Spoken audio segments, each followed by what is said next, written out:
This is MaryBeth Svatek. She's a hypnotherapist and life coach. She has an MA in psychology. She's worked extensively as a therapist and counselor. We can come to the topic of past lives. There were traumas that you felt as a child that had no explanation in this life, so they must have a cause in a past life. Can you tell us about that? One of my sisters and I, we would sleep sucking our thumbs and hooking our baby pinkies together so that we couldn't be separated if the Nazis came.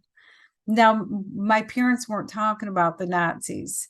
Whenever I would hear an ambulance or a siren, I would just be terrified. And wherever I was, I'd run to my parents.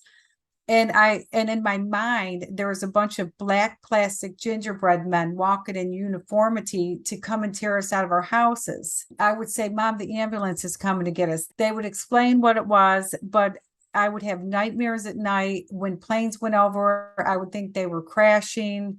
That went on into college. I couldn't sleep in my own bed almost until I was probably 15. I always had to go jump in bed with someone. And when I was a kid, it was my parents, and I would just like melt. But the minute they put me in my own bed, we'd hear sirens and I'd jump back up. And it was this constant state, but I also had these constant dreams. And in the dreams, I was running and I was hiding.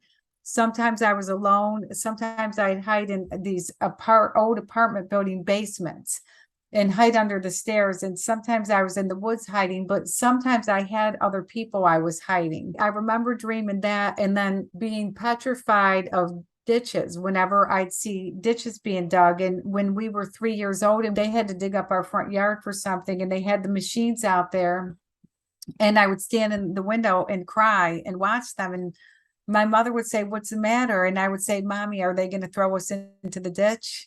Are they going to throw us into the ditch?" And so she actually went out and talked with one of the men. And I remember screaming in the window, like, "Mom, don't go out there." And so she came back in and got me. And the man came up into the door, and he asked my name and everything. And he said, "Your mommy said that you don't like us digging your yard." And I said, "Are you going to throw us in the ditches?" And he said, "Oh, no." He said, "Honey, we would never throw you in there." And he said, if we don't fix the pipes, they're blocked, and everybody on this street's caca is going to come up into your house. He said, "Do you want their caca in your house?" And I said, "No." And he said, "Okay, then can we fix the pipes?" And I said, "Yes." But I remember like this happy relief. And every day I'd go wave to them out the window. They'd all wave to me. But I never made that connection. And as a matter of fact, I only made the ditch connection about 4 years ago when I saw a picture of Auschwitz in these ditches. And I went, the ditches.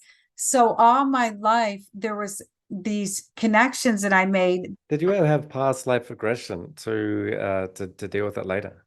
I did when another student did it on me. And what's ironic is I felt like I went to a different life, and two different ones. None of them were related, but I feel like it's because I kind of already resolved what all that was from. And I think it was a fresh life. And by then I'd already said, "Oh, aha." So I kind of am passionate about, and we've seen signs of this in our, with other kids and in our family where they know things or whatever, but, we dismiss it with kids, and we take them to a doctor and put them on medicine for their nightmares and stuff. And whether it's true or not, we'll never fully know. But why not talk to the kid? There's kids that have very precise memories, and they go back and document. I didn't have anyone who could do that. We didn't have the technology, but I just know what it was like, that trauma. And that's what caused a lot of my anxiety through my teens and 20s, until I finally started putting all the pieces together and saying, "Oh, this makes sense." Okay, yeah. So it sounds like even a part of it, there was a resolution, just that scene with the ditch diggers. Yes. I think that moment in itself would have provided some bit of resolution, although you did say it still continued into your teens and 20s, other aspects of it. Because there was different things I was exposed to. Sure. So you had that experience as a child where you had past life recall. And yeah, you're right. You result that the ditch digging part is one part of the life that got resolved, but then there's the hiding, and then there's the, you know, a whole bunch of Yes. other things that you, in a past life regression session, you could have gone scene by scene and unplugged each of those things, you know, the airplanes and that kind of thing, and break the bonds of time. Yes. But that kind of thing can happen throughout the course of your life, but, you know, it can take a while. And so past life regression therapy can sort of quickly get you Yes. through it and hit Yes. every beat.